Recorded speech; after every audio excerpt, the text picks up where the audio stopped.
Welcome back to Bourne Park here for Postgame podcast number 32. Austin Rooney alongside David Sugarman.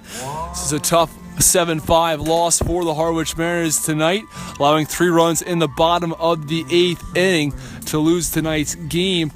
Tonight, the pitching was okay in parts. It struggled at other times. Cullen Dana with a 2-inning start, followed by 5 2/3 innings of work from Brian Christian. Cal Kruger pitched the following 1/3 inning to end the 8 innings, which is all that the Bourne Braves would need. So, David, what were your thoughts overall on the pitching tonight?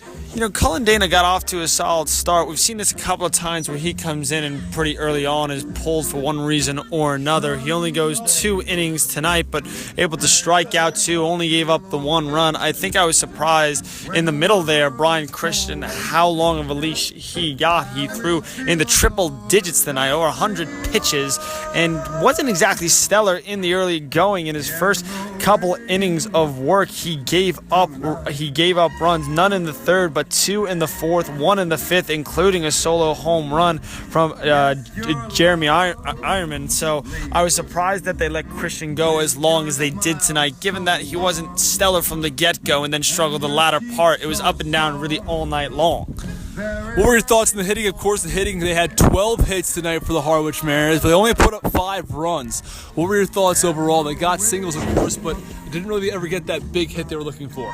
Yeah, they get 6 hits in the first 3 innings, so half of their hits and all of their runs coming in the first 3 frames. It sort of was similar to the YD game from a couple weeks ago. Even though they won that game, they get 14 hits. They only get 7 runs. Tonight they get 12 hits. Everybody in the lineup outside of Matt Vierling able to get on base tonight.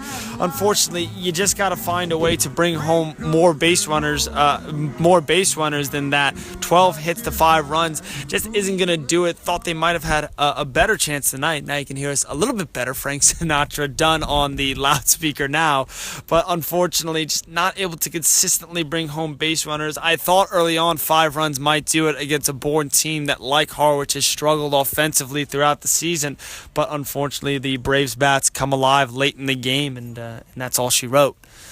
Unfortunately, as of late, the Harwich Mariners have had a really, really tough time hanging on to leads. It was a 10-2 lead versus Brewster this past weekend. Then it was of course, the 2-0 lead yesterday versus YD. And then tonight, the 5-1 lead.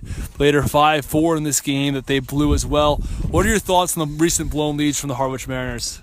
It's tough. The Mariners have kind of lost in every way you can imagine this season, whether they've lost in blowout fashion or a rally that comes up short. And as of late, the theme seems to be getting out in front, the Brewster game being the most glaring example of that.